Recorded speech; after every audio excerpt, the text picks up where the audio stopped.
Salman Rushdie's book in 1989 roughly, and secondly it was after 9/11. And how did this division, the suspicion take place? After 9/11, the word Islamic terrorism, Islamic radicalism. Now when these terms started becoming currency and announced by Western leaders, the man in the street does not understand. When you say Islamic radicals, it seems that there's something in the religion that makes people radical. And the man in the street cannot distinguish between a moderate Muslim and a radical Muslim. Terrorism has no religion. In every human society, they are extremists. They are liberals, they are extremists, and bulk of the people are moderates. Well, I was just going to say, though, you've talked about this at the United Nations and many other places about a need for a holistic approach by the international community. What does that mean to you practically, Prime Minister? What do you need to see there? So I've been, every forum, I've been trying to say this because the two, communities, Muslims living in Western world, they are the ones who suffer from Islamophobia. And then they suffer, we hear about incidents. A lot of incidents don't get reported, but we know about it. Our embassies tell us. So this gap needs to be closed. In this instance, it appears it was one person radicalized in some way on his own who did this. What is it that government should be doing, for instance, to shut down online hate toward Muslims? I think there should be a very strict action against this, because you see these hate websites, which again, as I said, would divide humanity by creating hatred, ignorant about the other human community, and you target them and this hate material, and especially with the growing social media. And social media is a completely, the world is just coming to grips with it because it's a new phenomenon. And unfortunately, while there's so many benefits of social media, it's changing the whole world. But this one particular bit, when there are these hate websites which create hatred amongst human beings, there should be an international action against them. And what would that look like to you, Prime Minister? What would be the mechanism for doing that, if you will? Whenever the international community, and by that I mean the world community, the world leaders, whenever they decide upon taking action, this will be dealt with. The problem is, at the moment, there is not enough motivation. Some international leaders or leaders in the Western countries actually don't understand this phenomena.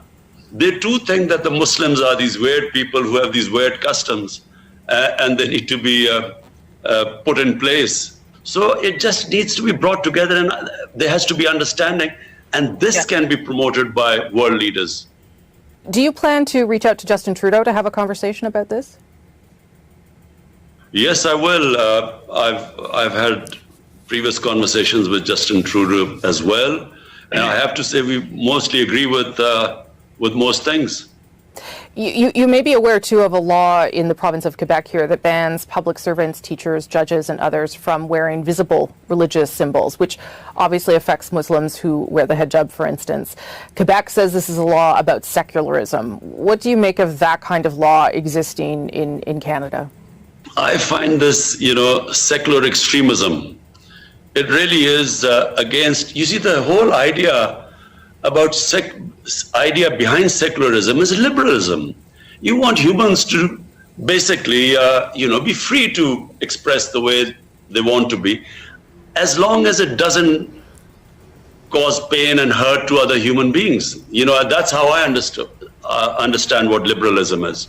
So if someone covers their hair, their head, why has it become such a big issue? And I feel this is just a symptom.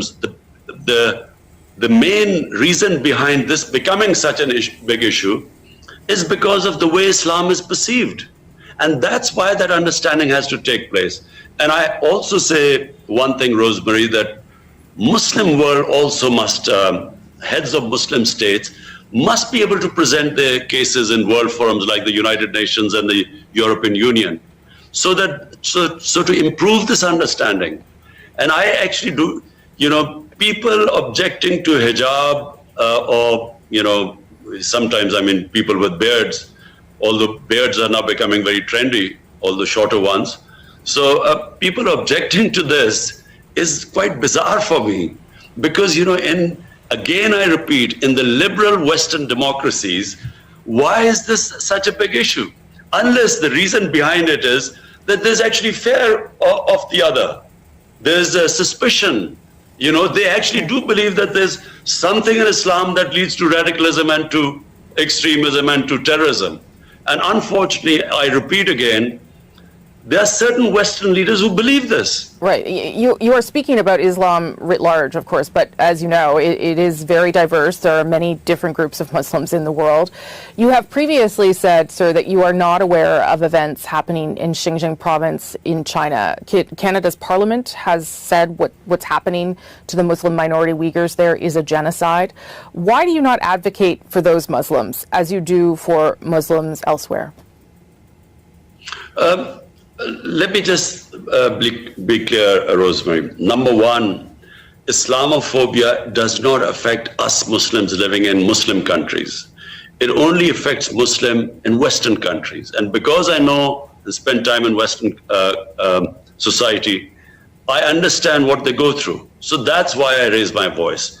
Now, as for what is the situation of Muslims all over the world, just look at the situation from Libya, come to Syria, to Iraq, to Afghanistan, to Somalia. So there is a serious political problem in the Muslim world and suffering.